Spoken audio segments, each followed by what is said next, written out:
오늘 말씀은 너와 나의 믿음으로 우리가 삽니다라는 제목으로 말씀 전하도록 하겠습니다. 오늘 주일은 특별히 광복절 기념주일이고 남북 평화통일 기도 주일입니다. 해방과 함께 남과 북으로 분열된 지 70년이 지났습니다. 오래전부터 우리의 소원은 통일이라고 노래 부르며 평화통일을 기대했지요. 민지는 우리의 소원은 통일 노래 아나? 요즘 청소년들은 모릅니다. 교과서에 실리지도 않고 학교에서 배우지도 않기 때문에 우리의 소원은 통일이라는 노래를 모른다 이거죠. 이제는 통일에 대한 기대도 떨어져 있지 않는가. 북한은 이미 김정은의 올해 신년사를 통해서 북한의 헌법에 통일에 대한 전문을 삭제했습니다. 대한민국을 한 민족으로 이해하는 것이 아니라 다른 나라 그리고 가장 주된 적으로 규정했어요. 헌법에 말이지요. 우리 대한민국에서도 통일에 대한 의지가 꺾인 것처럼 느껴지기도 합니다. 더 이상 통일을 말하지 않고 서로 떨어져 알아서 잘 살아가자라는 생각이 지배적인 것 같아요. 70년 동안 떨어져 있어서 문화도 다르고 생각도 다르고 이젠 언어도 조금 다르니까 이미 다른 나라인데 떨어져 살지 뭘 통일을 얘기하냐라고 말하는 것 같습니다. 예, 그럴 수 있습니다. 그런데 떨어져서 따로 알아서 잘 살자고 하기엔 휴전선을 사이에 두고 붙어 있다 이거예요. 우리나라하고 예를 들면 우리나라하고 호주처럼 그렇게 떨어져서 잘 살자. 예, 괜찮죠. 할 수 있지요. 그런데 우리나라는 국경이 아니라 휴전선을 사이로 나눠져 있고 여전히 상대를 향하여 총을 겨누고 있습니다. 그래서 우리나라는 남과 북의 갈등이 경제, 사회, 정치, 외교, 국방 다 영향을 끼칩니다. 뭘 하려고 그러면 다 분단 때문에 문제가 생겨요. 우리나라의 극심한 정치 갈등이 왜 생겨납니까? 친북 좌파니, 용공이니, 우익이니, 이념 갈등이 왜 생겨나냐 이거예요. 결국 남과 북이 갈라져 있기 때문에 생겨난 거예요. 만일 하나였다면 그 이념 가지고 그렇게 싸우겠습니까? 이 갈등에 따른 비용이 얼마나 많이 지불되고 있는지 추산하기조차 어렵습니다.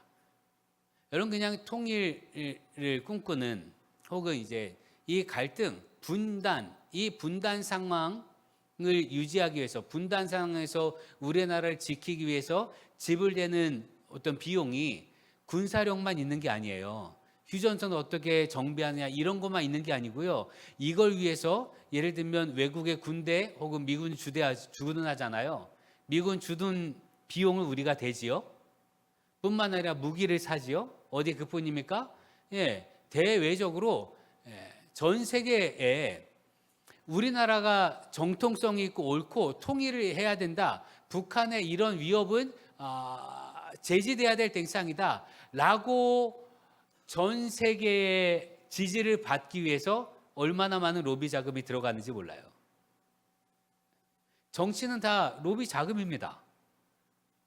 직접적으로 돈을 주는 게 아니라 예를 들면 아프리카에 이른바 이제 그 원조를 하고 그 원조한 것을 바탕으로 그 아프리카 국가로부터 UN 회의를 할 때 우리나라 지지하도록 그걸 요청하는 거예요. 이게 분단으로 인한 비용입니다. 뿐만 아니라 우리나라에서도 분단 상황에서 분단 때문에 이른바 그 조직이 유지되기도 하고 분단 때문에 그 조직이 그 단체가 유지되고 활동하는 곳이 많지요. 거기에는 국가 자금이 들어갑니다. 그건 다 세금이기도 하고요. 분단으로 인한 비용이 얼마나 많이 들고 있는지 모릅니다. 과거에 서독과 동독이 통일했을 때 그때 서독의 경제학자들이 종종 이런 말을 한 적이 있습니다. 통일 비용의 과다 지출로 인해서 우리 독일 전체가 위기를 맞게 됐다고. 서독과 동독이 다르니까 서독의 돈으로 동독 사람들을 먹여 살리느라 서독 사람들도 가난해지고 있다라고 그렇게 서독의 경제학자들이 이야기를 했었습니다.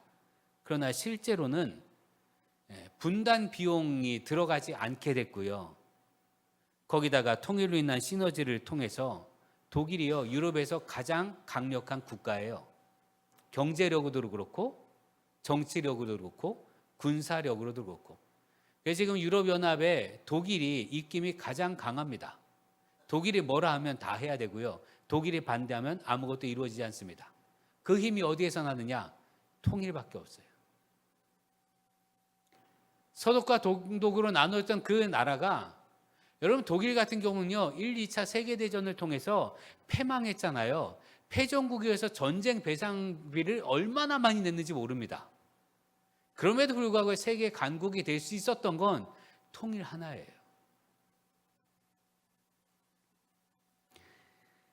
우리나라도 마찬가지입니다. 통일 비용을 말한 이들은 분단 비용을 생각하지 않는 거고요. 아니 사실은 통일이 싫다라는 걸 그냥 드러내는 것일 뿐입니다. 여러분 바라기는 그리스도인들은 통일을 이야기해야 합니다. 아멘. 여러분 우리 대한민국에서 예수 믿는 사람들은 남과 북의 통일을 이야기해야 합니다. 그게 하나님의 뜻입니다. 성경은 말합니다. 에스겔서 37장 15절 17절에 여호와의 말씀이 또 내게 임하여 이르시되 인자야 너는 막대기 하나를 가져다가 그 위에 유다와 그 짝 이스라엘 자손이라 쓰고 또 다른 막대기 하나를 가지고 그 위에 에브라임 막대기 곧 요셉과 그 짝 이스라엘 온 족속이라 쓰고 그 막대기들을 서로 합하여 하나가 되게 하라. 내 손에서 둘이 하나가 되리라. 이스라엘이 남과 북으로 나눠져 있을 때, 남유다와 북이스라엘로 나눠져 있을 때 하나님께서 에스겔 선지자에게 네 손에서 두 막대기가 하나가 되게 하라 말씀하셨다 이거예요. 분열된 나라가 하나가 되는 것, 그것이 하나님의 뜻입니다. 그것이 하나님의 소망이기도 합니다. 우리나라의 복음은요, 과거에 평양을 두고 동방의 예루살렘이라고 불릴 정도였습니다. 원산 대부흥, 평양 대부흥을 통해서 우리나라가 일제 강점하에 살 수 있었던 건 복음 때문이었는데 그때는 통일된 나라였단 말이죠. 분열된 나라가 하나가 되는 것, 그것이 하나님의 뜻입니다. 그것이 광복기념주일, 남북 평화통일, 기도주의를 지키게 한 한국 교회의 고백이에요. 그리스도인이라면 진지하게 성경의 가르침 속에서 모든 삶과 정치, 경제, 사회적 문제의 답을 찾아야 합니다. 삶의 문제는 삶의 문제고 신앙은 신앙이다라는 이분법식 태도는 바른 신앙인의 모습이 아니에요. 우리 인생의 모든 문제의 해답은 성경 안에 있습니다. 그러니 그 말씀을 부여잡고 살아간 우리 되기를 기도합니다. 성경은 복음이 우리 인생의 모든 문제와 근원적인 문제의 답이 된다고 가르쳐줍니다. 복음이 뭡니까? 복음은 곧 그리스도 예수이십니다. 성경은 말합니다. 마가복음 1장 1절에 하나님의 아들 예수 그리스도의 복음의 시작이라. 하나님의 아들 예수 그리스도가 복음입니다. 바울 사도는 이 복음을 부끄러워하지 않는다고 합니다. 16절에 내가 복음을 부끄러워하지 아니하노니, 그 다음에 나오는 구절들하고 그 사이에 접속사가 있는데 가르라고 하는 접속사인데 왜냐하면이라는 접속사예요. 그러니까 로마서 1장 16절을 읽으면 이렇습니다. 내가 복음을 부끄러워하지 아니하노니 왜냐하면 이 복음은 모든 믿는 자에게 구원을 주시는 하나님의 능력이 됨이라는 말씀입니다. 복음은요, 모든 사람에게, 모든 믿는 자에게 구원을 주시는 하나님의 능력입니다. 복음은 모든 사람을 구원합니다. 여기엔 차별이 없습니다. 대한민국 사람이든 북한 사람이든 차별 없이 구원하십니다. 하나님의 구원엔 차별이 없습니다. 그래서 우리가 구원받은 거예요. 만일 하나님의 구원에 차별이 있다면 하나님은요 이스라엘에 오셨잖아요. 그럼 이스라엘만 구원을 받아야죠. 왜 우리가 구원을 받습니까? 하나님이 차별하지 않으시고 구원하셨기 때문에 내가 구원받은 거예요. 그러면 나 또한 차별하지 않고 저들도 구원받도록 해야 할 줄로 믿습니다. 성경은 말합니다. 로마서 3장 22절에 예수 그리스도를 믿음으로 말미암아 모든 믿는 자에게 미치는 하나님의 의니 차별이 없느니라. 모든 사람에게 임하여 모든 사람을 구원하시기 때문에 바울은 복음을 부끄러워하지 않는다고 말합니다. 바울이 복음을 부끄러워하지 않는 이유가 뭐냐면 모든 사람에게 복음이 모든 사람에게 해답이 되기 때문에 그렇습니다. 복음은 몇몇 사람이 아니라 모든 사람에게 복음이며 모든 사람을 구원하며 모든 사람에게 해답이 돼요. 그래서 부끄러워하지 않는 거예요. 그래서 당당한 거예요. 누구에게만 해당되는 게 아니기 때문에 그렇습니다. 더군다나 이 복음은 차별하지 않으니 그러니 더욱더 당당하게 복음을 자랑할 수 있는 거지요. 여러분, 복음이 되신 예수 그리스도를 자랑스럽게 여기는 우리 되기를 기도합니다. 나는 조금 부끄러울 수 있다 할지라도요, 여러분, 나를 구원하신 예수님은 부끄러운 분이 아닙니다. 그러니 세상 어디에 가서든 예수를 자랑할 수 있는 여러분 되기를 기도합니다. 그 예수님께서는 하나님과 우리를 하나가 되게 하셨어요. 화해하신 분이라 이거지요. 십자가에서 하나님과 원수됐던 우리를 화해케 하신 분이 예수님이십니다. 그래서 예수님은 평화의 주라라고 고백합니다. 화해케 하시는 분.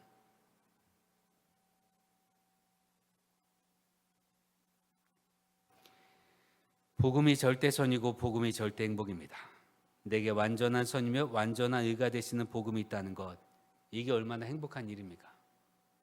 여러분, 내가 복음을 갖고 믿고 주님을 찬양할 수 있다는 것, 이게 얼마나 행복한 일입니까?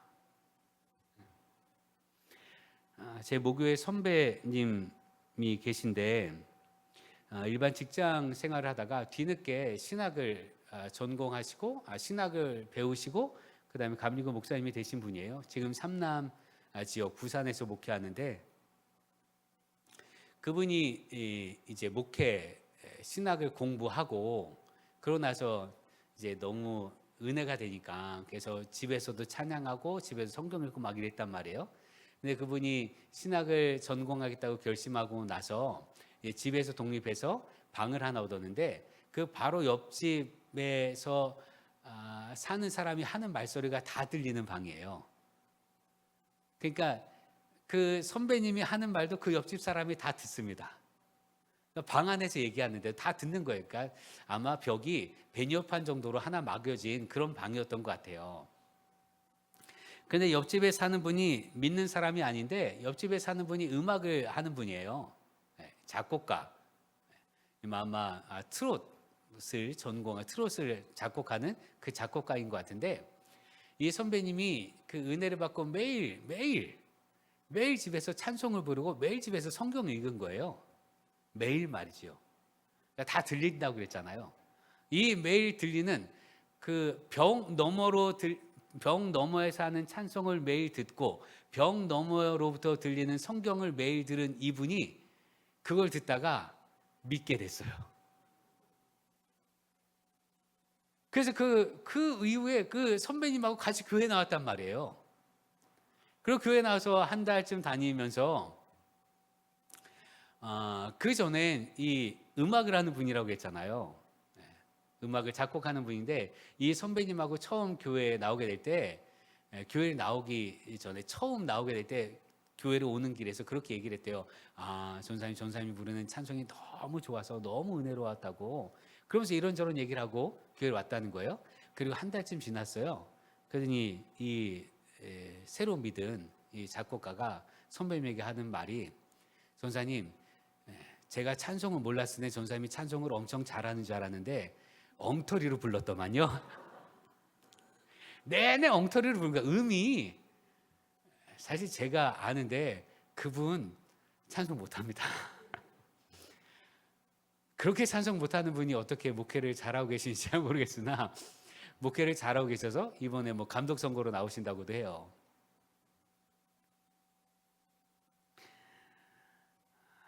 여러분, 찬송을 잘하든 잘하지 못하든 내게 주신 하나님의 은혜가 있어서 마음껏 찬송할 수 있다는 게 얼마나 큰 복입니까? 마음껏 모여서 찬양하며 예배할 수 있다는 게 얼마나 큰 복이냐 이거예요. 여러분, 지금 북한에는요, 적게는 5만, 많게는 10만이 조금 넘는 지하 교인이 있다고 합니다. 알 수가 없어요, 통계를 정확하게는. 그런데 지하 교인이라고 하는데 우리가 상상할 땐 지하교회 교인이라고 하니까 마치 초대교회 박해시에 카타콤, 동굴, 무덤에 들어가서 예배 드렸던 이스라엘 사람들, 그리고 혹은 그리스도인들, 초기 그리스도인들의 그림을 생각하잖아요. 어디 모여서 몰래 모여서 예배 드리고. 북한은요, 그럴 수가 없어요. 어떤 사람이 프락치인지 알 수 없잖아요. 모여서 예배 드리다가 혹 누군가 그 찬양 소리를 들으면 고발하게 될 거고, 고발해서 잡히면 노동교화소에 끌려갑니다. 지금도 여전히. 우리가 흔히 이야기하는 과거 배웠던 아오지탕과 뭐 이런 데 있잖아요. 그러니 이들은 모여서 예배할 수가 없어요. 확실히 믿는 사람들끼리는 그 외에는 모일 수가 없습니다. 모여서 예배해도요, 입 밖으로 찬송 소리를 낼 수가 없어요. 누군가 듣고 고발하면 잡히면 노동교화소에 끌려가게 되니까.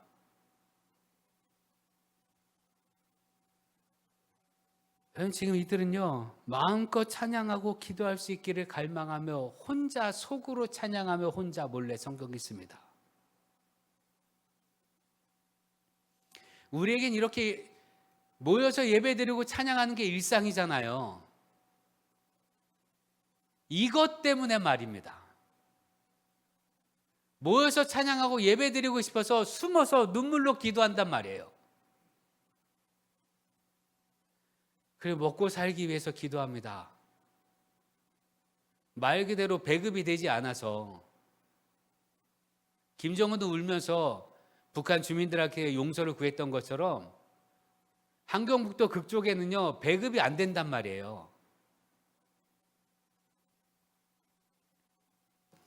강도 만난 이들도 강도 만난 이의 이웃이 되어주라고 말씀하셨는데, 우리와 같은 말을 쓰고 같은 호흡을 하고, 우리 교회에 계신지 모르겠습니다만 아직도 북한을 고향으로 둔 분들이 얼마나 많냐 이거예요.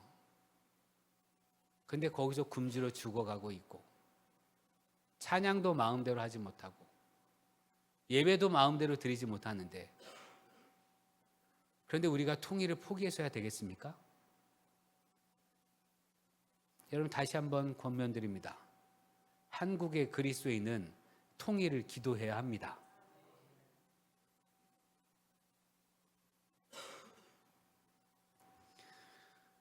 여러분, 이들 가운데 탈북한 사람들은 복음 때문에 탈북 과정에 자신들이 살았다고 고백하고요. 지금도 유업 속에서도 그 복음 때문에 엄혹한 상황을 이겨내고 있습니다. 탈북한 분들도 중국이나 아시아권에 있는데 걸리면 북송돼요. 북송되면 노동교화소에 가야 됩니다. 그러니 얼마나 위험하겠어요. 그들도 여전히 기도해요. 그들이 믿은 복음, 그 복음의 능력으로 대한민국에 올 수 있기를, 생명이 보존되기를, 그리고 북한에 남겨진 아이들, 북한에 남겨진 가족들이 해를 당하지 않기를 기도합니다. 복음의 능력으로 말이지요. 바울 사도가 복음을 자랑스럽게 여기는 건 복음은 모든 사람을 구원하는 능력이 있기 때문에 그렇습니다. 지금 아파하는 이들도 그 복음의 능력을 의지해서 기도합니다. 그래서 오늘 말씀에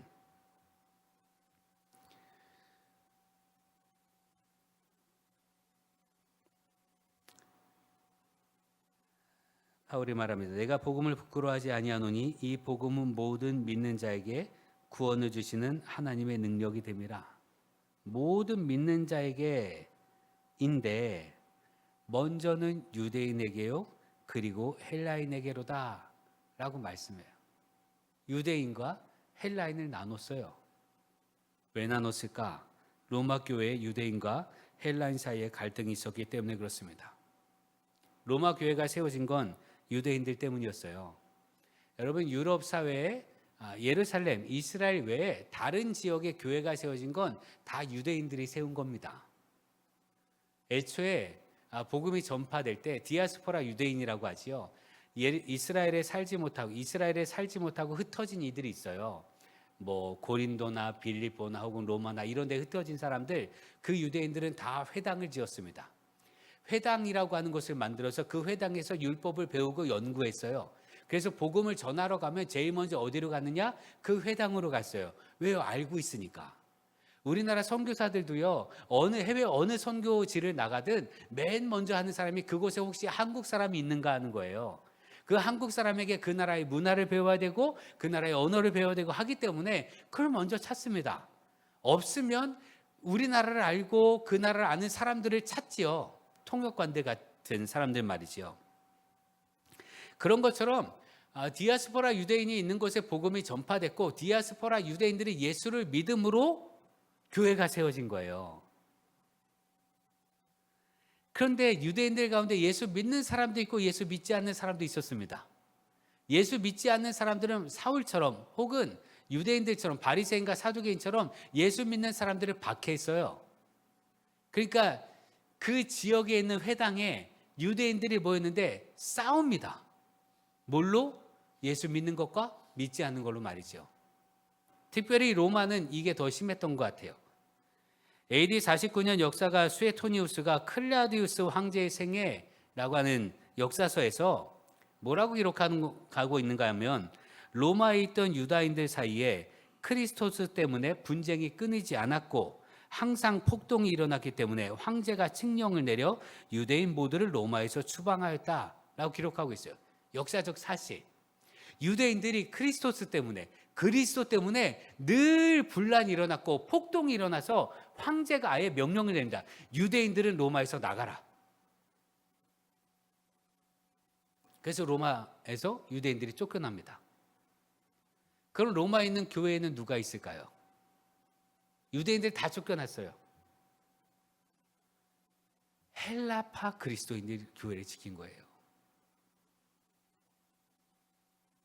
유대 그리스도인들뿐만이 아니라 유대인들, 주이시들도 다 쫓겨났기 때문에 거기 이스라엘 사람이 없어요. 유대인이 없어요. 그런데 그 가정에 예수 믿는 헬라파 그리스도인들이 있어서 헬라파 그리스도인들이 로마 교회를 지켰단 말이에요. 그러다가 AD 54년경에 클라우디스 황제가 죽었습니다. 그리고 유대인들이 다시 로마로 돌아옵니다. 그러니까 유대인들이 이렇게 생각한 거예요. 우리가 쫓겨났는데 쫓겨난 동안 헬라인들이 와서 교회를 지켰어요. 그런데 자기들이 다시 와서 보니까 이게 유대인들의 교회가 아니라 헬라인의 교회가 돼버린 거예요. 교회의 문화가 자신들이 전통으로 알고 있던 그 교회의 문화가 아니라 이상한 문화가 되어 있던 거예요. 유대인들 입장에서 말입니다. 그래서 로마 교회 안에서 유대인들이 율법과 전통과 장로들의 유전으로 헬라파 그리스도인들을 옥죄기 시작합니다.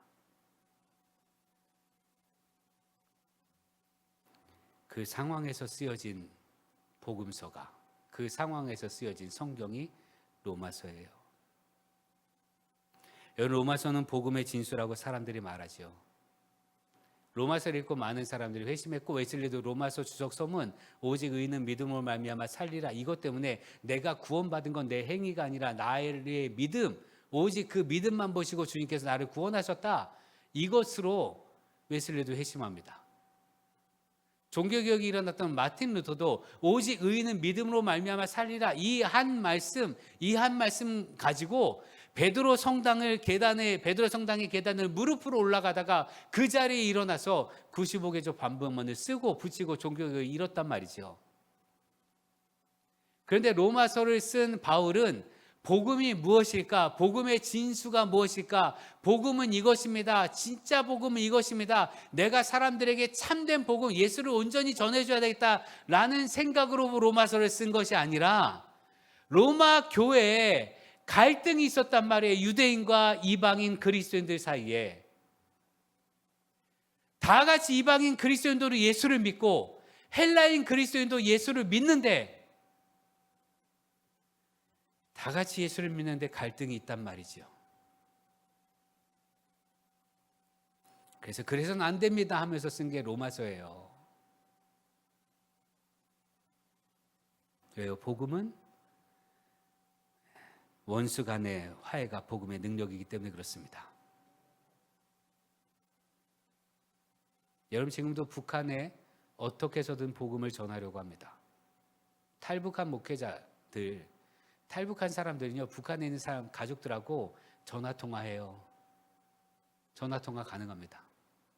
그리고 돈 붙여주는 것도 가능합니다. 탈북한 목사님들이 그렇게 가족에게 복음을 전하고, 또 탈북한 목사님들은 중국에 탈북해서 나온 북한 사람들을 모아서 어떻게든 쪽복음이라도 전해주려고 하고 있단 말이죠.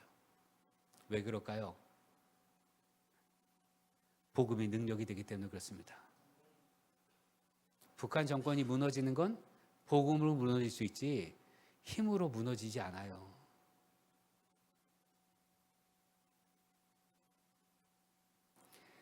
그래서 바울 사도가 로마 교인들에게 쓴 로마서 첫 번째 인사말에 뭐라고 합니까? 11절 12절에 내가 너희 보기를 간절히 원하는 것은 어떤 신령한 은사를 너희에게 나누어 주어 너희를 견고하게 하려 함이니 이는 곧 내가 너희 가운데서 너와 나의 믿음으로 말미암아 피차 아니함을 얻으려 함이라.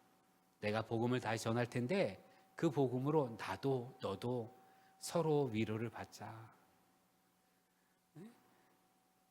그 복음의 믿음으로 너도 힘을 얻고 나도 힘을 얻고 우리 다 같이 살자 이거예요.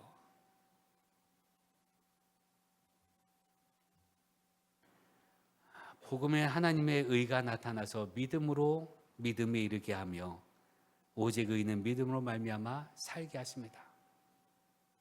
복음, 예수 그리스도 그 복음을 받아들이면 참 생명이 얻어져요. 그런데 왜 참 생명을 얻은 사람들이 그것 아닌 것 가지고 갈등하고 다툼하냐 이거예요. 유대교 그리스도인들이 헬라인 그리스도인들을 옥죄고 박해하면서 했던 것 가운데 하나가 밥 먹을 때 손 씻지 않고 먹는다는 것 때문입니다. 손을 씻지 않고 먹어요. 손 씻는 건 정결례인데 너네 그거 안 하니까 율법을 어긴 거야. 그래 너는 하나님의 전에 있는 이 음식을 먹을 자격이 없어. 또 유대 그리스도인들이 헬라 그리스도인들을 옥죄며 박해할 때 뭐라고 하는가 하면 로마에는요 많은 이방 신상들이 있잖아요. 이방 제단들이 있고 거기에 드려지는 제물들이 있습니다. 거기에 고기들이 있지요.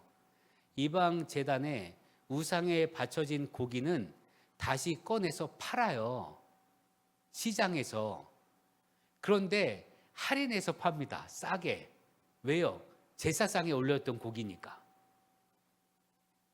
근데 헬라인 그리스도인 가운데 가난한 사람들이 그 고기를 사다서 먹었단 말이죠. 유대 그리스도인들이 뭐라 그러는 거예요? 너네 우상에 바쳐진 거 먹는다고.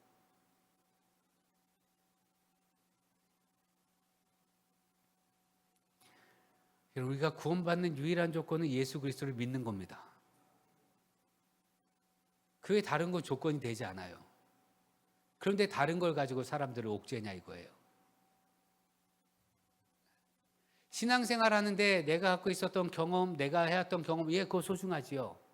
근데 왜 그 경험을 절대화해서 다른 사람을 옥죄냐 이거지요.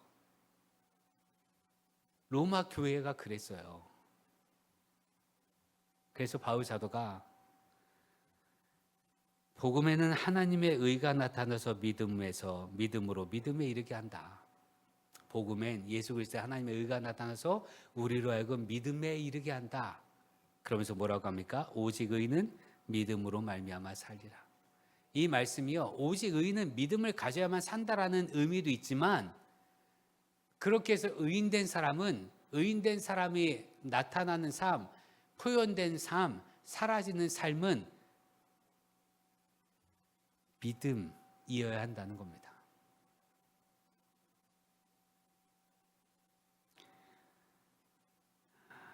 의인은 믿음으로 말미암아 살아야 한다. 너의 믿음이 나를 살리는 복음의 능력이 드러나도록 해야 한다라는 것을 의미합니다. 그러니 여러분, 예수 그리스도를 믿는 여러분의 믿음 때문에 다른 사람을 살리는 여러분 되길 주의 이름으로 축원합니다. 여러분의 삶의 모습이 사람을 살리는 믿음의 능력이 나타나는 여러분의 삶이 되기를 기도합니다. 그렇게 해서 내 믿음으로 너가 살고, 너의 믿음으로 또 내가 살고, 너와 나의 믿음으로 우리가 사는 복음 안에서 온전히 하나가 되는 우리나라 남과 북, 또 모든 사회, 모든 교회, 모든 정치, 또 모든 가정 되길 주의 이름으로 축원합니다. 기도하겠습니다. 평화와의 주님, 예수 그리스도 안에서 주님의 십자가 보혈 아래 우리 모든 것이 녹아지기를 기도합니다. 아무리 오래 분열되었다 할지라도 주님의 복음 안에서 남과 북이 하나가 될 줄 믿습니다. 오직 복음의 능력이 나타나서 하나님의 뜻대로 평강이 넘치게 하여 주옵소서. 내 믿음으로 너를 살리고 너의 믿음으로 내가 사는 복음의 기쁨이 충만한 우리 되게 하옵소서. 예수님의 이름으로 기도합니다. 아멘.